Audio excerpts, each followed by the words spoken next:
here at the Independence Reformed Bible Church. We do give the opportunity for feedback. Questions? Who has the first question? We have one right here. You'll be picked up by.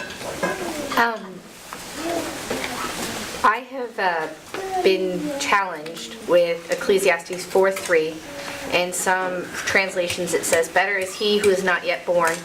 Yeah, I think you know where this is going. Yeah, this is good. Yeah. I have been given that verse by folks who advocate for the murder of the unborn, saying, well, look, here it's supported in Scripture. Like, it's better off if they're not even born, so we should just kill them in the womb. I had an answer for that, but I wonder what yours is. Difference between better for them they had been born and killing them yourself. Solomon's not advocating that. One time I was at a demonstration, and I said to this pro-abort person, I said, every child a wanted child, right? That's their mantra. Every child a wanted child. So he said, we agree, right? We're good. I said, all right, how about the ones who are already born? I said, I know some 12-year-olds who aren't wanted by anybody. Are you okay to go kill them? Well, they weren't okay to go kill them because they're already born, right? Not yet. They will be okay to do that eventually. They will be, but not yet. You see, I mean, godless philosophies like this, they can never really be consistent with them anyway, because what about a 40-year-old who's not happy? I mean, are you really saying that we should go kill that person? No, they're not saying that. So they're really at war with their own premise. Shameful they would even say that, quite frankly, as an excuse. Yes?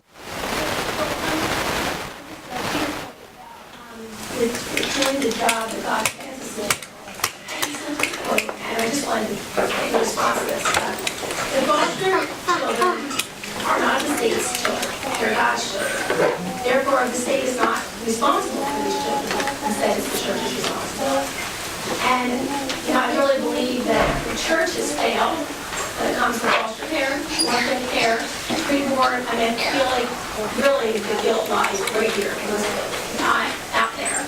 And I guess just to your point, I just heard another pastor who recently challenged his church that, there are so many kids in their county that needed families, and 250 people that step forward and take the responsibility to say, we will be the church. We will now be the church. We fail. We're going to be the church. We're going to stand in front of the portion of preach the gospel. We're going to stand there and we're going to bring these children to our home because they're God's kids. We're going to go overseas and adopt them.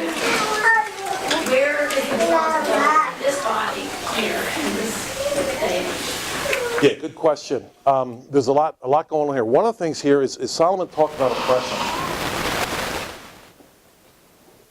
And we have institutionalized oppression in that we've made it so difficult to even do the things that we're supposed to do. For example, like adopt or care for other children. When you read older books of older times here, even in this country, when you read those books, one of the things you'll see, if you see this kind of a thing, you see a person, a family member, step up often. Sometimes it's not a family member. If you want a delightful book to read, I got the book from John Bingaman called Understood Betsy. It's a delightful book. It's fiction. Absolutely delightful.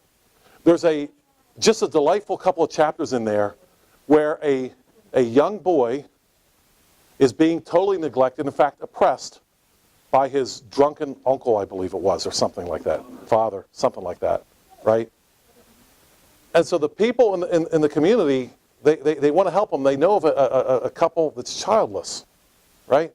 And this has really impressed me, to this point here that was made, it really impressed me that they go to this family that's childless, and they want him to adopt this child who is being neglected.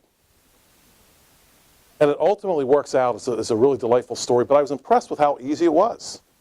It was a piece of cake to go adopt this child. Can we do that today? We can't. We've got all kinds of oppression going on in between that. Now, what does that mean for us here?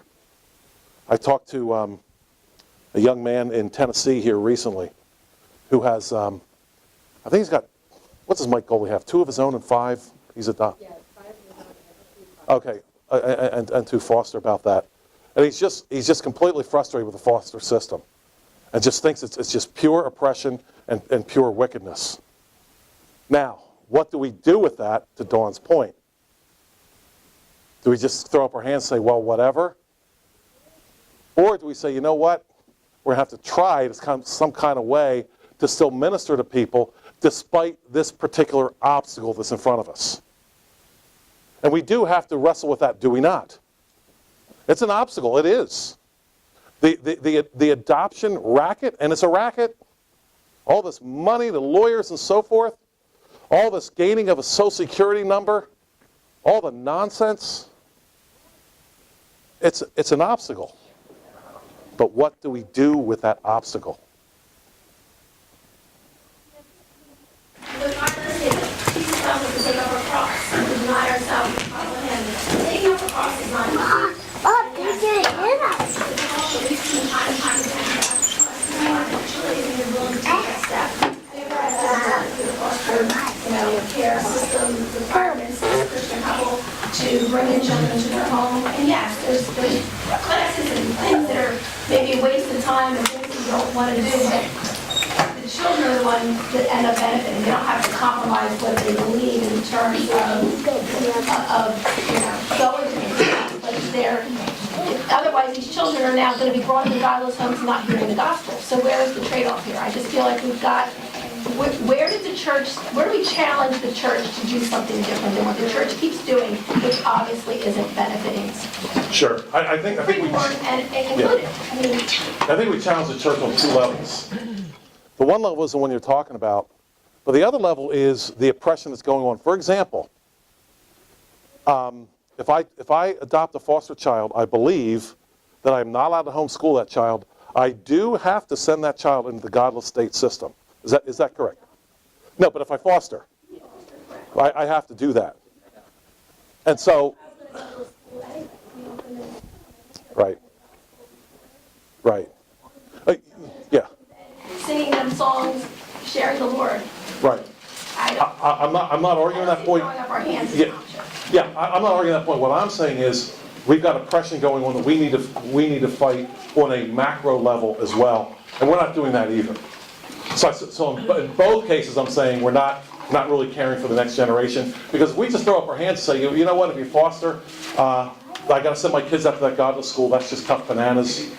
That's giving up on them as well. So there's 2 ways we're giving up on this. But your challenge is well said and well accepted. Yes, we have this oppression going on. Does that mean that we do nothing? And we don't have that option, I would argue, in any circumstance of life, right? We don't have that option in any circumstance. Well, that's just too hard, I'm just going to give up on that. Where are we, frankly, challenging the godless foster system and the adoption racket? That should be a challenge from the Church of Jesus Christ. In the meantime, there are children out there who need a home. Have we thought of that? Have we considered that? Or is that something that's just off the charts for us? It's a fair point. Thanks for making it. What else? See ya. Yeah. You said that, I think you said a lot of times in the Bible, you talked about our job, our purpose in life is defined by our job. So I was just, maybe for the benefit of some of the I would say it's defined by the kingdom of heaven and our place in it, but go ahead. I mean, it's almost the same thing. Yeah, well, I was just going to ask you to clarify what you mean by what is our job? Okay. Maybe for the benefit of some of the younger kids here. Sure. Yeah. As a child, what are your parents, preparing you to do? Are you preparing your children to be a good neighbor? Fix the fence when it falls down. Make sure to whitewash it every 3 years. Don't get arrested for drugs. And that should work. Or are we preparing them for their place in the kingdom of heaven, understanding that Christ is building a kingdom here, and he's going to destroy all other kingdoms and all other challenges of that kingdom. And what is your task within that kingdom? That's the question that every parent should ask. And here, once again, we can't get away from the future here, thinking about the next generation, because children are all about the next generation, right? They're all about that. And so if you and I are not raising or rearing our children, shall we say, with a view towards their role in the kingdom of heaven, then what are we actually doing? I think we're doing the quasi-good neighbor thing. Be a good neighbor, get a good job, try not to bother anybody, and don't get arrested for being a drunk. Just be a good person. Not good enough. Our job, we have a job, is to promote the kingdom of heaven. As we see that prayer that Christ taught his disciples to pray was all about the kingdom. Who else has a question? Yes. Just kind of interesting, I'm thinking about the self-centeredness. I had a meeting on Friday with a mom working in her professional capacity at the Crown Plaza. And she was telling me that her kids are in public school and she's trying to teach them to be kind. And so she tells them that if there's a child on the buddy bench, that they should go to that child on the buddy bench. And I said, the buddy bench? And apparently in the classrooms, there's a bench where if you feel left out or alone or no one's playing with you, you go to the buddy bench. And, you know, your gut reaction is kind of like, but no. It just seems so self-centered. So look at me. I just, by all means, teach your kid to go to the kid on the buddy bench, but should we be having a buddy bench? And are we raising a generation saying, look at me, look at me? And are we not teaching little Johnny there to be considering what's happening around him? I mean, we always knew who wasn't getting played with and who was being left out. I mean, he didn't need somebody.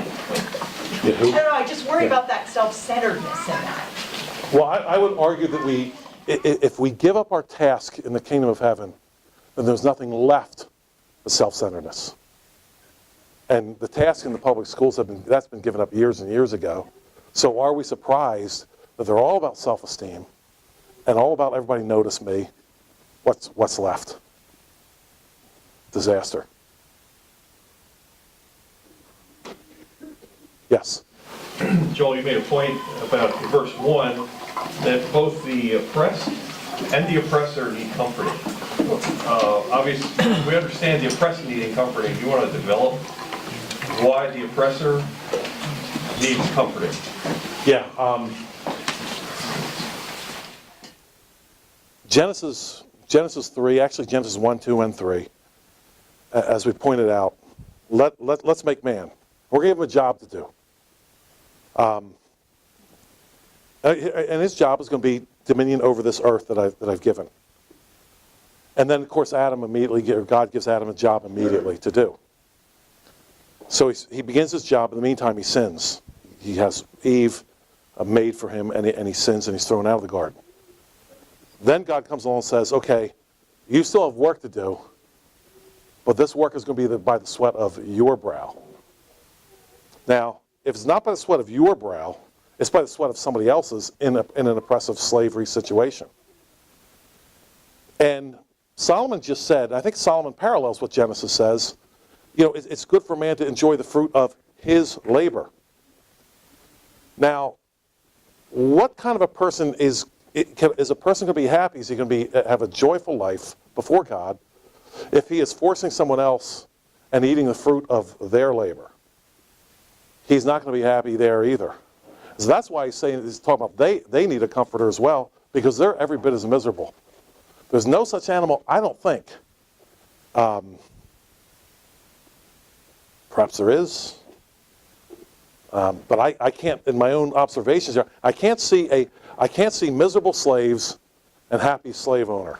I see powerful slave owner, But take our examples here today. I said that robbing people of the fruits of their labor through forcible taxation of one's labor are the people that take it from us. Are they happy people? Are they trying to figure out more and more ways to get even more and more out of us? To squeeze the blood out of that turnip even more? Do they need a comforter? Well, I'm not used to thinking they need a comforter. They need a slap, okay? I mean, that's the way I normally think of it. But they need worse than a slap. But I think by Solomon saying that they need a comforter, I think what he's really saying is they're just as miserable as the people they're oppressing. And that I can believe. That I can seriously believe. Yes? Christians in public schools. So you are making the statement that Christians should not be teachers in a public school? Are you making that statement? I'm saying, at a minimum, I'm saying that you can't be a Christian in front of the class. Okay. I mean, are you allowed to stand and say Jesus is Lord? The Bible is true. In the beginning, God created the heavens and the earth. Are you allowed to say that? So at a minimum, I'm saying you can't be a Christian when you're up there teaching.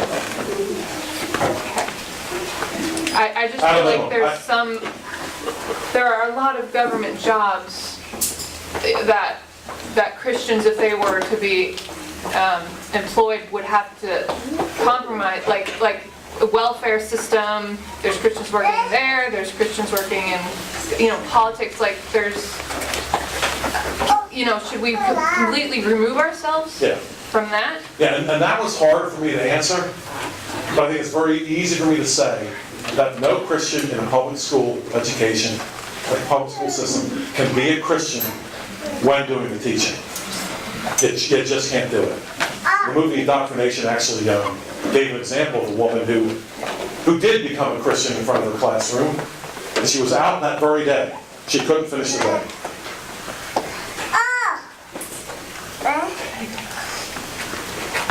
See the movie Indoctrination for that real-life example of what happened. I believe she was from Pennsylvania. I believe she was. Same day, gone. Thank you for your kind attention and good questions here this morning.